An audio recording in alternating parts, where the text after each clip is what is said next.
En este vídeo vamos a explicarte qué es una recesión, cómo se genera y si actualmente estamos en una.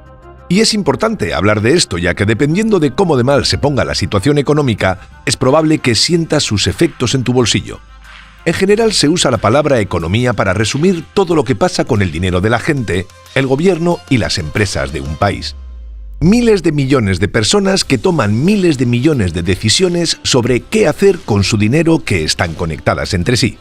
Por ejemplo, cuando tú decides comprar una lata de tomate en una tienda, esa decisión va a hacer que el tendero decida reponer esa lata, que el fabricante de latas decida fabricar una lata más, que el productor de tomates tenga que producir más, y así sucesivamente. Y el resultado de todas estas decisiones puede llevar a dos escenarios: que la economía mejore o empeore.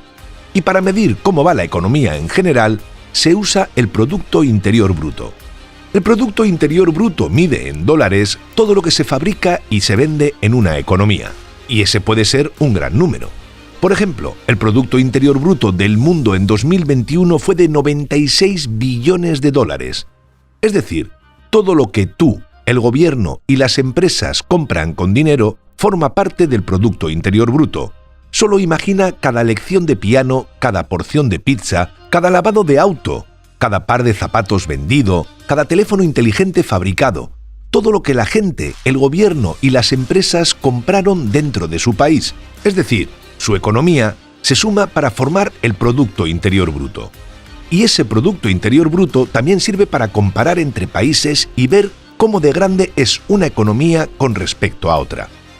Este gráfico nos muestra cómo se distribuye el Producto Interior Bruto mundial que vimos antes. Y allí podemos ver que las principales economías del mundo son Estados Unidos con casi 23 billones de dólares, China con casi 17 billones, Japón con 5 billones y Alemania con algo más de 4 billones. Ahora bien, este gráfico nos mostró el Producto Interior Bruto para el 2021 en particular, y es la mejor manera de resumir cómo de grande es una economía. Pero no solo es importante cuánto se produce en un año, sino cómo evoluciona ese Producto Interior Bruto en el tiempo. Esto es porque si el Producto Interior Bruto crece, significa que la economía mejora, se genera más empleo, las personas tienen más dinero y las empresas más ganancias. Y si el Producto Interior Bruto cae, significa todo lo contrario. Este gráfico nos muestra cómo ha evolucionado el Producto Interior Bruto de Inglaterra desde el año 1200 hasta 2016, y es curioso cómo podemos ver que hasta el 1800 la economía prácticamente no crecía, y a partir del 1800 el crecimiento es impresionante. Eso se debe a que antes del 1800 la economía era muy diferente con respecto a hoy. Estaba relacionada principalmente con actividades como la agricultura, que se hacía 100% de forma artesanal, y dependía de cosas como el clima o las plagas que afectaban a los trabajadores. Por ejemplo, entre 1347 y 1353, el mundo vivió lo que se llamó la peste negra, una pandemia que mató al 40% de la población europea, y podemos ver cómo el Producto Interior Bruto se derrumba justamente en esa época. Otro ejemplo es la Gran Helada, un fenómeno meteorológico que arruinó un montón de cultivos y por lo tanto hizo que la economía se contrajera durante un año en 1709. Pero como vimos, a partir del 1800 esa línea prácticamente plana del Producto Interior Bruto comenzó a crecer muchísimo, y eso se debe a que los humanos comenzaron a usar la ciencia y la tecnología para producir más y ser más eficientes. De hecho, en 1750 comienza lo que se llamó la Primera Revolución Industrial, un periodo en el que una serie de inventos permitieron que se pudiera producir mucho más, dando más trabajo a más personas y logrando que la economía creciese. Entre esos inventos estuvieron el telar, que sirvió para hacer ropa más rápido y a un coste más bajo, ya que hasta esa época todo se fabricaba 100% de forma manual y artesanal. Otro invento importante fue la máquina de vapor, que permitía trasladar productos más rápido, y las sembradoras mecánicas, que permitían agilizar los procesos agrícolas. Entonces las empresas que mejores ganancias tenían eran las que inventaban cosas y producían de forma más eficiente, ya que la eficiencia les permitía tener costes más bajos y hacer que más gente les comprase sus productos. Por eso se dice que ese momento fue el nacimiento del capitalismo. Así fue que cada año surgían nuevos inventos, las empresas podían fabricar más y más cosas, dando trabajo a más personas. Y como esas personas tenían dinero, lo gastaban comprando cosas y las empresas podían vender más. Eso hacía que el Producto Interior Bruto creciera más y como vemos en el gráfico, a partir de 1800. Y por más que el gráfico que vimos es para Inglaterra, este movimiento se daba de igual forma en todo el mundo. Pero como todo sistema, siempre hay una debilidad. A diferencia de los años anteriores a 1800 en los que la economía podía mantenerse plana en el tiempo salvo que ocurriera algún evento como la peste negra, este nuevo sistema se construyó a partir de la idea de que el Producto Interior Bruto tiene que subir. Es decir, el capitalismo funciona porque incentiva a las personas a consumir más y a las empresas a hacer productos y negocios cada vez más productivos, mejorando cada año y empujando el Producto Interior Bruto a un nivel cada año mayor. Pero cada tanto pasa algo que hace que el Producto Interior Bruto no suba, empiece a caer y es ahí donde las personas empiezan a sufrir. Esto es porque cuando el Producto Interior Bruto baja, significa que las personas están comprando menos y las empresas fabricando menos, lo que lleva a despidos y a que las personas tengan menos dinero en el bolsillo. Y justamente a eso es a lo que llamamos recesión. A mediados de 1800, el capitalismo estaba completamente en marcha, al menos en el mundo occidental y en Japón. La cantidad de cosas que se fabricaban y vendían en la economía aumentaba cada vez más cada año.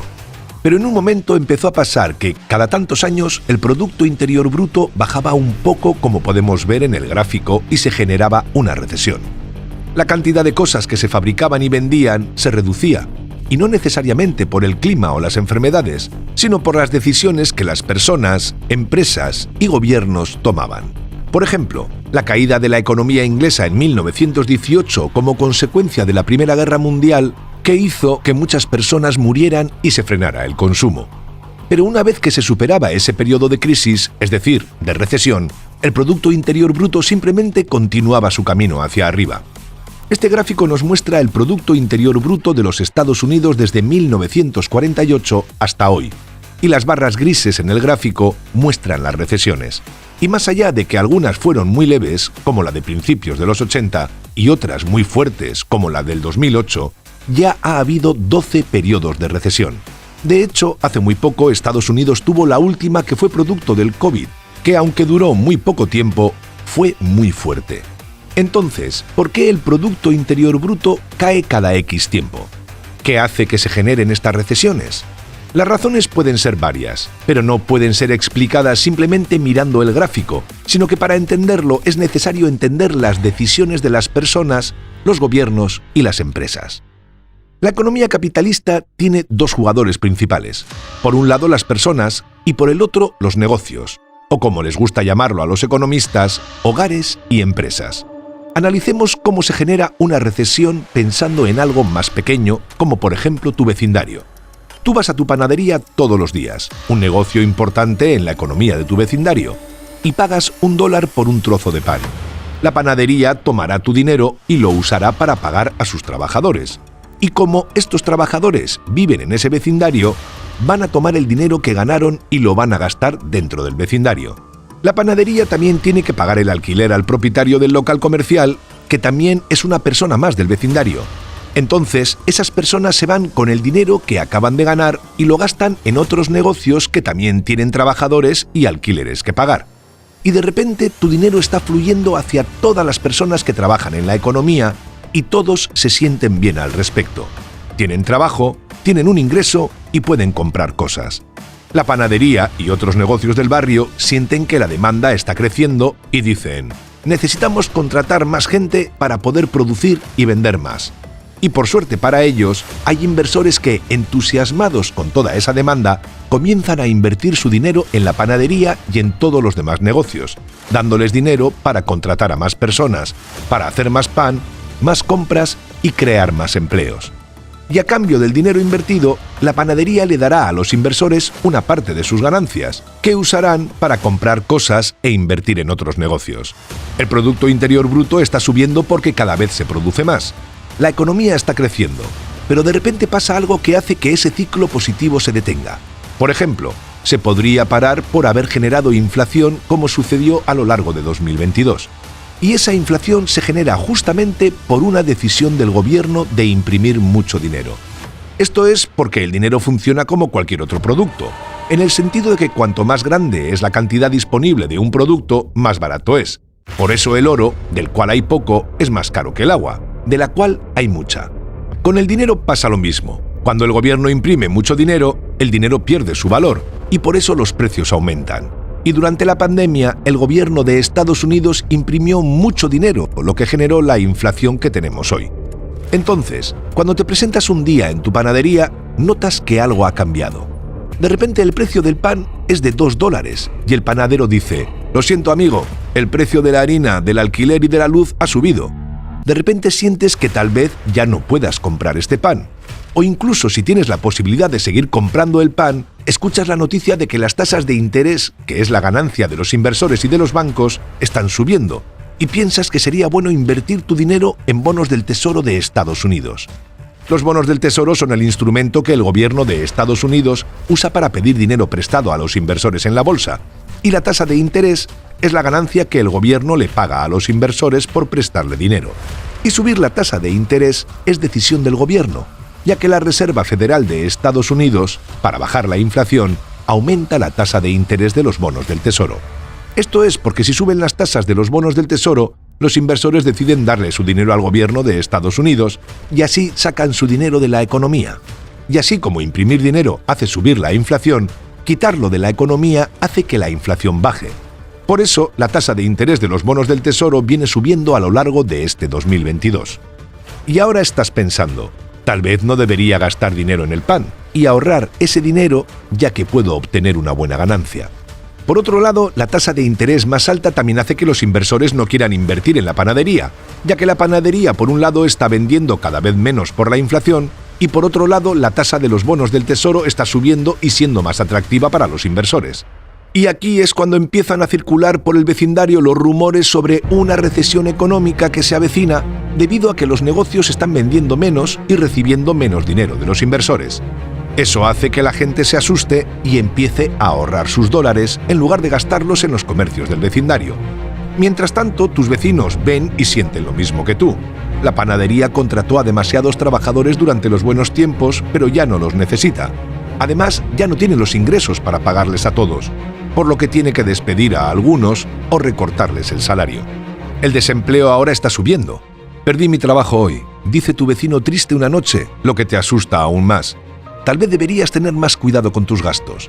Y como todos piensan igual que tú, entonces la recesión se empieza a expandir. Lo que fue solo una decisión de no comprar más pan se fue esparciendo en el vecindario y muchos empleados del barrio se quedarán sin empleo y no tendrán dinero que gastar, lo que significa que otros negocios tienen menos ingresos para pagar a sus empleados y deben despedir más empleados, lo que significa menos consumo, menos inversiones, llevando a más despidos.